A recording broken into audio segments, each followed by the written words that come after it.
Hi everyone, this is Dr. Suganya working as an associate professor in Department of Computer Science at Dr. SNS Rajalakshmi College of Arts and Science.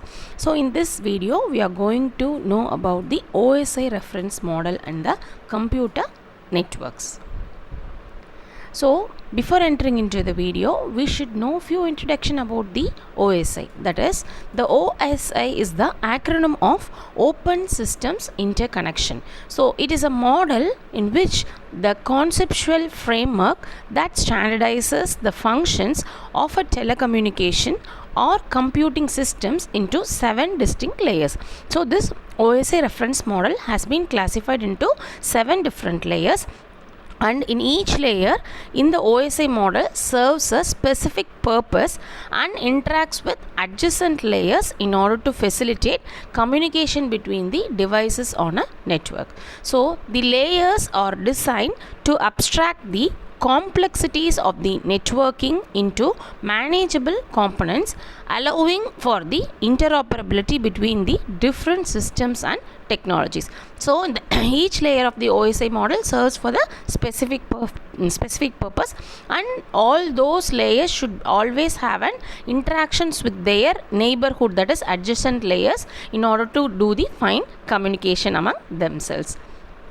So the 7 layers of OSI model, or we have a look from bottom to top. So bottom to top approach. So the bottommost layer of the OSI model is the physical layer. So the physical layer deals with the physical connection between the devices, and it is used mainly for the transmission of the raw data over the physical medium. So the first and foremost layer, that is bottommost layer, is the physical layer, which is mainly used to deal with the physical connection among the devices which is available in the computer networks.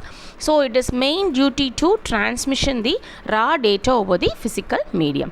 So the second most layer is the data link layer. So top to the physical layer is the data link layer. So the purpose of the data link layer is that it manages the flow of data between the devices on the same network and handles the error detection and correction. So where we are doing the actual data, that is detecting the errors, means in the data link layer only. So this data link layer does the flow of data between the various devices which has been connected to the network, that is in the same network, and after detecting the devices, it handles the error detection, and after detecting the errors, it will also correct the errors. The third, from the bottom, the third layer is the network layer.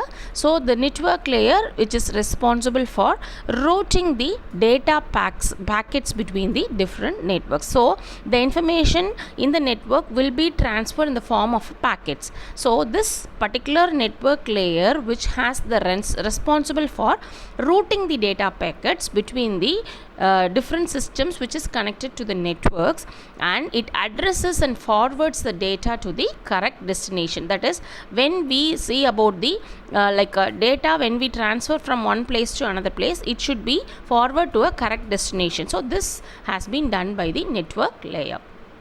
Next is the transport layer. So this transport layer, which ensures the reliable data transfer between the devices, and it also handles the issues such as data segmentation and flow control, also the error recovery. So this transport layer mainly used to transfer the data between the devices, and if suppose any issues arises while transferring the information among the devices, it also controls and rectify the errors. So fifth layer is the session layer. So this session layer establishes, maintains and terminates the connections between the devices. So overall it manages the sessions and synchronization. So the main duty of this session layer is that it establishes the connections, and it also maintains, also terminates the connection among the devices of the network.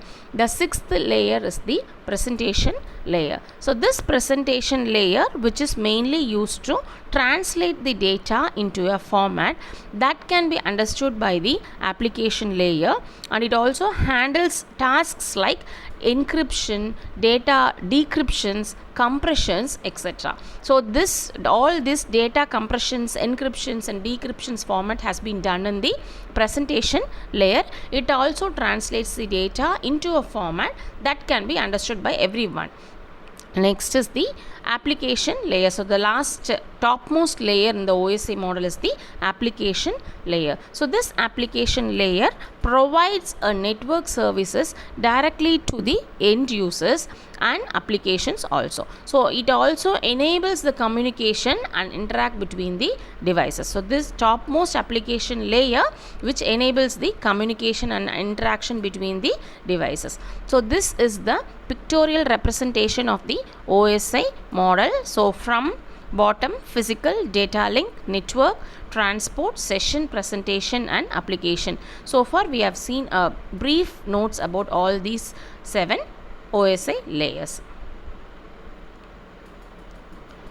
So this is another format of the 7 layers of OSI model, where in this like a diagram which shows what are the respective protocols which has been used in particular layers. So physical, data link, network, transport, session, presentation and application. In all the 7 layers, what are all the protocols, that is hypertext transfer protocol, FTP, SSL, likewise what kind of protocols particular layers of the network uses. So this is the another one picturization which also clearly tells about the OSI model. Thank you.